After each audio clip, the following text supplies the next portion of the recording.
Tu es proche, Seigneur, tous les chemins sont droits. Dès l'origine, j'ai su que ton alliance était fondée pour toujours. Au nom du Père et du Fils et du Saint-Esprit, Amen. le Seigneur soit avec vous. Avec votre esprit. Nous continuons notre marche vers Noël. De plus en plus, on parle aussi de la montée vers Noël, comme on parle de la montée vers Pâques. On sait que d'ailleurs, la période de l'Avent s'est beaucoup inspirée de l'organisation du temps de Carême. Alors, dans notre montée vers Noël, nous avons besoin de force, nous avons besoin de lumière, nous avons besoin d'assistance. Alors ce matin, nous allons encore une fois nous tourner vers le Père de la Miséricorde pour qu'il nous assiste dans notre marche, dans notre pèlerinage, en vue de préparer le chemin pour son Fils. Tournons-nous vers lui et reconnaissons nos manquements.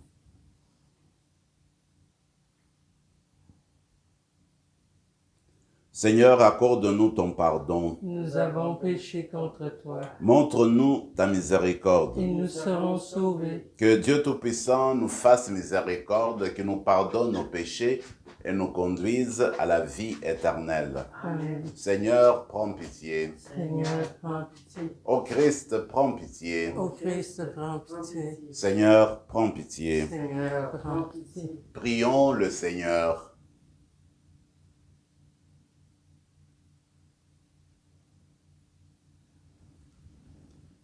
Réveille nos cœurs, Seigneur, pour préparer les chemins de ton Fils unique, afin que, par son avènement, nous puissions te servir d'un esprit purifié.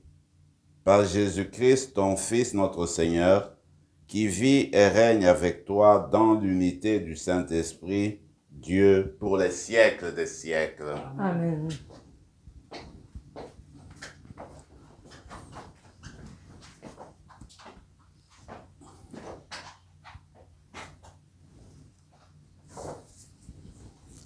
Lecture du livre du prophète Isaïe. C'est moi, le Seigneur ton Dieu, qui saisit ta main droite et qui te dit, ne crains pas, moi, je viens à ton aide. Ne crains pas, Jacob, pauvre vermisseau, Israël, pauvre mortel. Je viens à ton aide, oracle du Seigneur. Ton Rédempteur, c'est le Saint d'Israël. J'ai fait de toi un traîneau à battre le grain, tout neuf, à double rang de pointe. Tu vas briser les montagnes, les broyer, tu réduiras les collines en menu paille, tu les vanneras, un souffle les emportera, un tourbillon les dispersera. Mais toi, tu mettras ta joie dans le Seigneur, dans le Saint d'Israël, tu trouveras ta louange. Les pauvres et les malheureux cherchent de l'eau, et il n'y en a pas. Leur langue est desséchée par la soif. Moi, le Seigneur, je les exaucerai. Moi, le Dieu d'Israël, je ne les abandonnerai pas. Sur les hauteurs dénudées, je ferai jaillir des fleuves et des sources au creux des vallées. Je changerai le désert en lac et la terre aride en fontaine.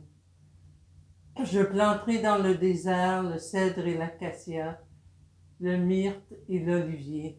Je mettrai ensemble dans les terres incultes le cyprès, l'orme et le mélèze, afin que tous regardent et reconnaissent, afin qu'ils considèrent et comprennent que la main du Seigneur a fait cela, que le Saint d'Israël en est le Créateur. Parole du Seigneur. Nous rendons grâce à Dieu.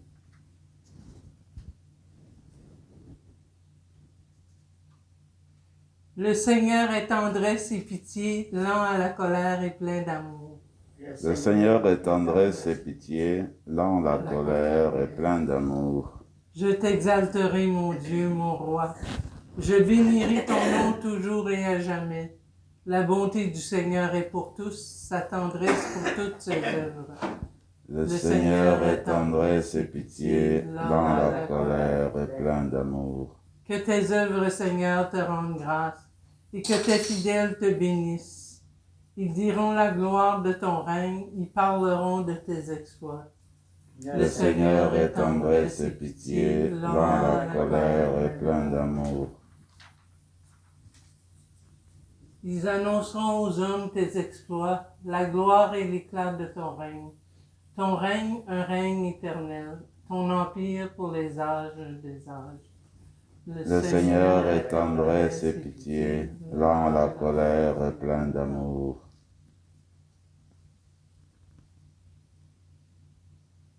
Alléluia, Alléluia. Ciel répand ta rosée, nuée fait pleuvoir le juste. Terre, ouvre-toi que j'aime le Sauveur. Alléluia.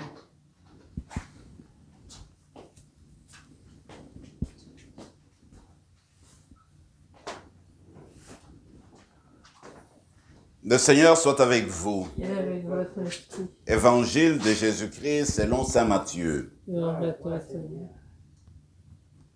En ce temps-là, Jésus déclarait aux foules, « Amen, je vous le dis, parmi ceux qui sont nés d'une femme, personne ne s'est levé de plus grand que Jean le Baptiste. Et cependant, le plus petit dans le royaume des cieux est plus grand que lui. Depuis les jours de Jean le Baptiste jusqu'à présent, le royaume des cieux subit la violence, et les violents cherchent à s'en emparer. Tous les prophètes ainsi que la loi ont prophétisé jusqu'à Jean. Et si vous voulez bien comprendre, c'est lui le prophète Élie qui doit venir. Celui qui a des oreilles, qu'il entende. Acclamons la parole de Dieu. Louange à toi, Seigneur Jésus.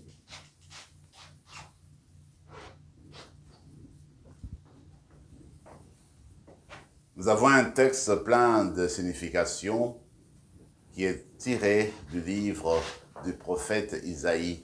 Mais il faut se dire que c'est dans la partie du livre qu'on appelle le livre de la consolation. Parce que dans la première partie du livre, c'est vrai qu'il y a des invitations au peuple de retourner le cœur, de revenir vers le Seigneur.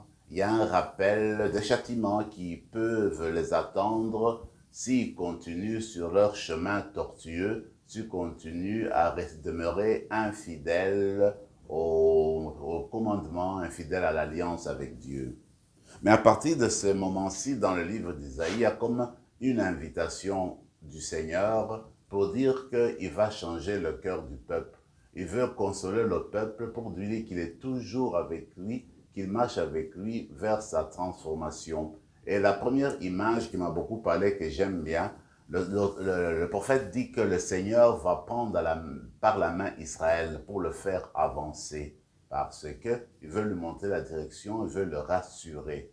Je me rappelle, jeune enfant, peut-être qu'à ce moment-là, j'étais le plus jeune de la famille. Quelquefois, quand ma mère sortait, elle devait sortir toujours avec moi. C'est l'idée qui me vient, l'esprit, ce que j'ai regardé. Probablement que j'étais le plus jeune. Alors, je me rappelle que souvent, quand on allait sur le grand marché de la place et qu'on devait traverser les routes, elle me prenait toujours par la main. Alors, quand on arrivait devant la route, je sentais sa main se serrer vraiment contre moi parce qu'on attendait les voitures passer. Il me semble qu'elle voulait dire, hey, toi, tu restes ici. Elle me protégeait, elle voulait que je sois là. Voyez-vous. Donc, c'est une assurance là. Il me semble que c'est ce que Dieu fait avec chacun d'entre nous, il fait avec son peuple d'Israël. Il prend par la main, il veut vraiment tenir pour qu'Israël soit protégé contre, n'est-ce pas, les entraves, contre les accidents, contre ce qui peut, n'est-ce pas, venir troubler sa marche ou son projet de vie. Il me semble que notre Dieu, c'est lui qui nous prend par la main. Et ensuite, ce que j'ai trouvé très beau, c'est que le Seigneur annonce un temps nouveau, parce que lui intervient, il vient consoler, il vient prendre le devant, eh bien, il va changer le désert en lac, en fontaine. Alors, l'endroit où c'était la terre aride, eh bien, de gros arbres vont commencer à pousser. Voilà l'image que le Seigneur nous montre, nous donne, pour dire qu'avec son intervention commence un temps nouveau, commence un monde nouveau, le monde de l'amour, le monde de la justice, le monde de la fraternité universelle. Et cela ne peut pas arriver sans l'intervention de Dieu. Et alors, comme nous sommes dans l'Avent, c'est le temps messianique qui est annoncé. Le temps de la présence de Dieu dans le monde, le temps de l'entrée de Dieu dans l'histoire, de la percée de Dieu, n'est-ce pas, dans l'histoire de l'humanité. Alors c'est dans ce sens-là que nous allons célébrer notre messe aujourd'hui, rendre grâce au Seigneur parce que il veut nous renouveler, il veut pour nous un monde nouveau, il veut pour chacun, chacune d'entre nous, eh bien, que nous trouvions notre version la plus, n'est-ce pas, renouvelée. Alors ouvrons-nous à lui, mettons-nous à sa disposition pour qu'il continue à nous changer, à nous transformer. Dans l'Évangile, on nous parle de Jean-Baptiste. Jean-Baptiste, c'était un grand prophète. Ce qui est beau, c'est de voir que Jésus annonce d'abord que c'est lui Élie, parce que dans la tradition évangélique, dans la tradition plutôt biblique, eh bien, Élie devait revenir. Le grand prophète Élie, qui est parmi les grands des grands dans l'Ancien Testament, un très grand prophète qui a fait des œuvres merveilleuses et qui a défendu la cause de Dieu, eh bien, ce prophète-là était attendu avant l'arrivée du Messie. C'est lui, en fait, qui devait annoncer les temps messianiques. Alors, Jésus présente Jean-Baptiste, justement, comme le nouvel Élie. C'est lui qui devait venir, et là, pour annoncer l'arrivée du Messie, qui était Jésus.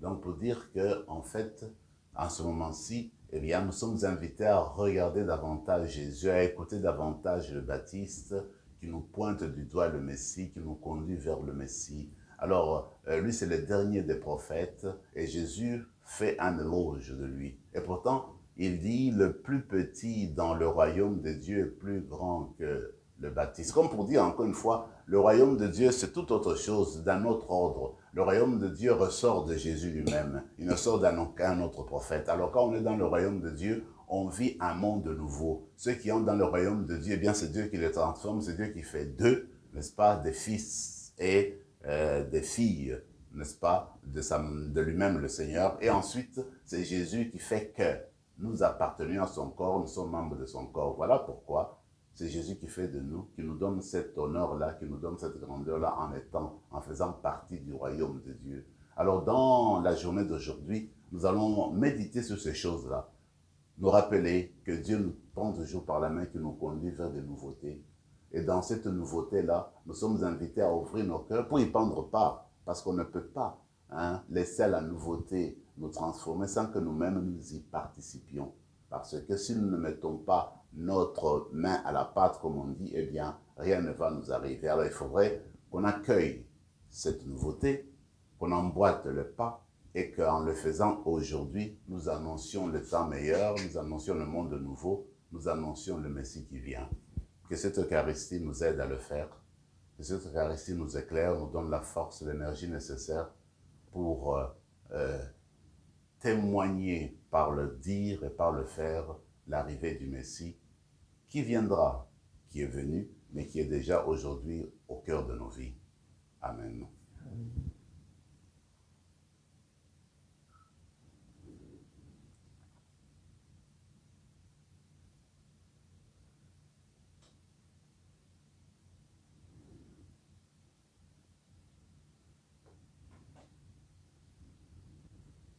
Tu es béni, Seigneur, Dieu de l'univers, toi qui nous donnes ce pain, fruit de la terre et du travail des hommes et des femmes. Nous te le présentons, il deviendra le pain de la vie. Béni soit Dieu maintenant et toujours.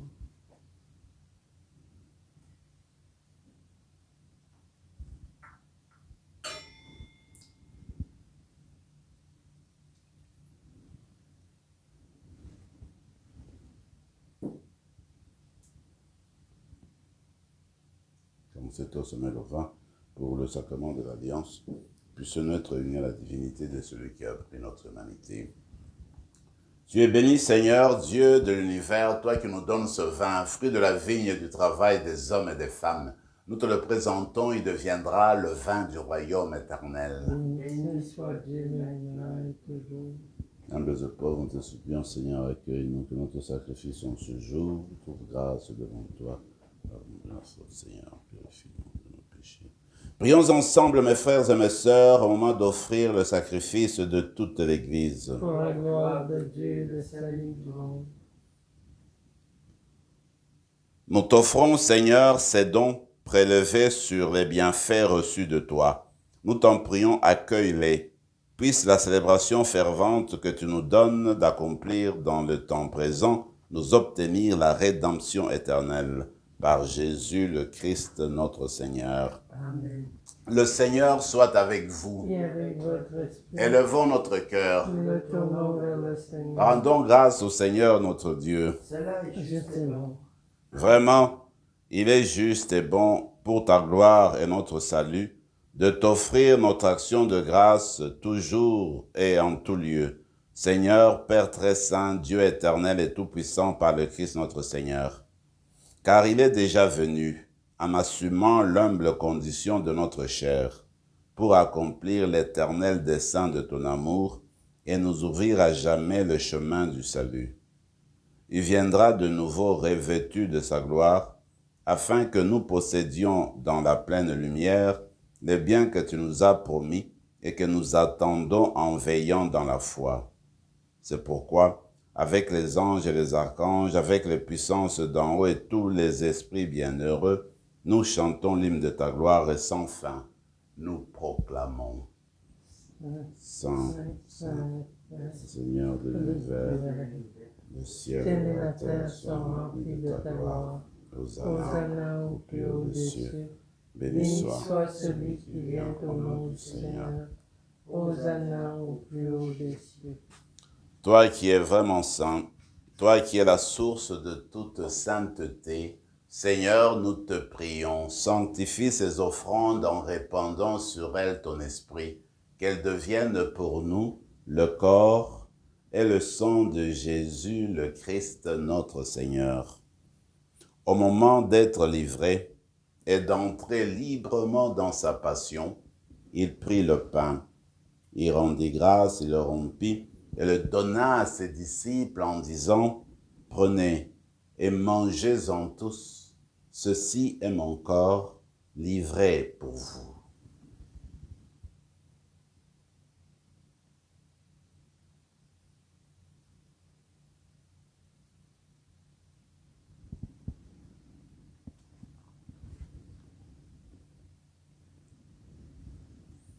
De même, après le repas, il prit la coupe.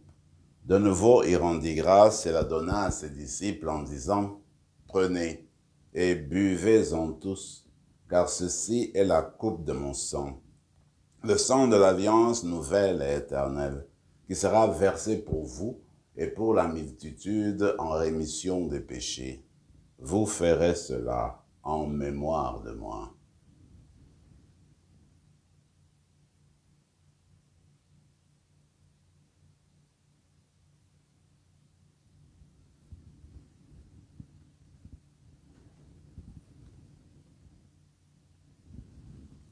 Quand nous mangeons ce pain et buvons à cette coupe, nous célébrons le mystère de la foi.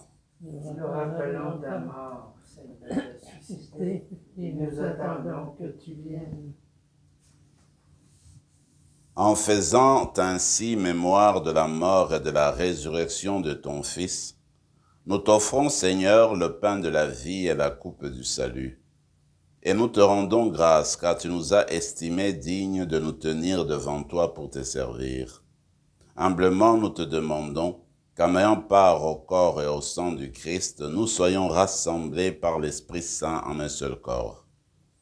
Souviens-toi, Seigneur, de ton Église répandue à travers le monde. Fais-la grandir dans ta charité, en union avec notre pape François, notre évêque Marcel, et tous les évêques, les prêtres et les diacres. Souviens-toi aussi de nos frères et sœurs qui se sont endormis dans l'espérance de la résurrection. Et souviens-toi, dans ta miséricorde, de tous les défunts.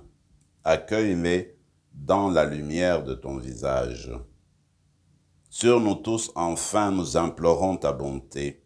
Permets qu'avec la Vierge Marie, la bienheureuse Mère de Dieu, avec Saint Joseph son époux, les apôtres, Saint Rémy et tous les saints qui ont fait ta joie au long des âges, nous ayons part à la vie éternelle et que nous chantions ta louange et ta gloire par ton Fils Jésus le Christ. Par lui, avec lui et en lui, à toi, Dieu le Père Tout-Puissant, dans l'unité du Saint-Esprit, tout honneur et toute gloire pour les siècles des siècles. Amen. Unis dans le même esprit, nous pouvons dire avec confiance la prière que nous avons reçue du Sauveur. Notre Père qui es aux cieux, que ton nom soit sanctifié, que ton règne vienne, que ta volonté soit faite sur la terre comme au ciel. Donne-nous aujourd'hui notre pain de ce jour. Pardonne-nous nos offenses comme nous pardonnons aussi à ceux qui nous ont offensés. Et ne nous laisse pas entrer en tentation, mais délivre-nous du mal. Délivre-nous de tout mal, Seigneur, et donne la paix à notre temps. Par ta miséricorde, libère-nous du péché, rassure-nous devant les épreuves en cette vie, où nous espérons le bonheur que tu promets et l'avènement de Jésus-Christ, notre Sauveur. Car c'est à toi qu'appartiennent le règne, la puissance et la gloire pour les siècles des siècles. Seigneur Jésus-Christ, tu as dit à tes apôtres, je vous laisse la paix, je vous donne ma paix. Ne regarde pas nos péchés, mais la foi de ton Église, pour que ta volonté s'accomplisse. Donne-lui toujours cette paix et conduis-la vers l'unité parfaite, toi qui règnes pour les siècles des siècles. Amen. Que la paix du Seigneur soit toujours avec vous. Et avec votre esprit. Agneau de Dieu, qui enlève le péché du monde, prends pitié de nous.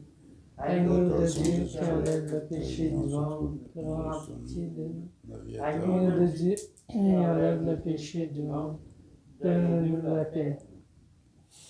Seigneur Jésus-Christ, que ce communion à ton corps et à ton sang n'entraîne pour nous ni jugement ni condamnation, mais que soutienne notre esprit et notre corps et nous donne la guérison. Voici l'agneau de Dieu, voici celui qui enlève les péchés du monde. Heureux les invités au repas des noces de l'agneau. Seigneur, je ne suis pas digne de te recevoir, mais dis seulement une parole et je serai guéri. Que le corps et le sang de Christ nous gardent pour la vie éternelle. Amen.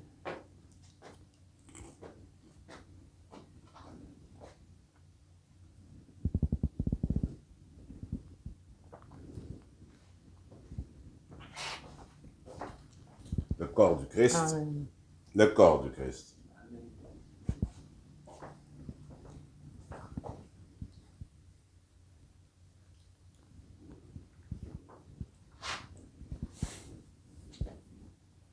À chaque Eucharistie, le Seigneur vient à notre rencontre, il entre dans la maison de notre cœur.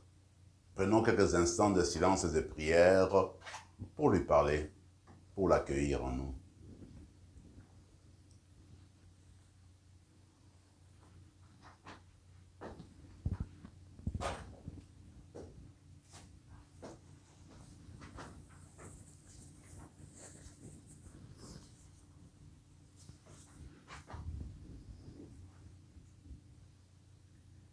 Vivons dans Le monde présent en homme raisonnable, juste et religieux pour attendre le bonheur que nous espérons. La manifestation glorieuse de Jésus-Christ, notre Dieu et notre Sauveur. Prions encore le Seigneur. Nous t'en prions, Seigneur, fais fructifier en nous les mystères que nous avons célébrés. Tandis que nous marchons dans ce monde qui passe, tu nous enseignes par eux à aimer dès maintenant les biens du ciel et à nous attacher à ceux qui demeurent. Par Jésus le Christ, notre Seigneur. Amen. Le Seigneur soit avec vous Et avec votre esprit. et que Dieu Tout-Puissant vous bénisse, le Père, le Fils et le Saint-Esprit. Amen. Allez dans la paix du Christ. Nous rendons grâce à Dieu.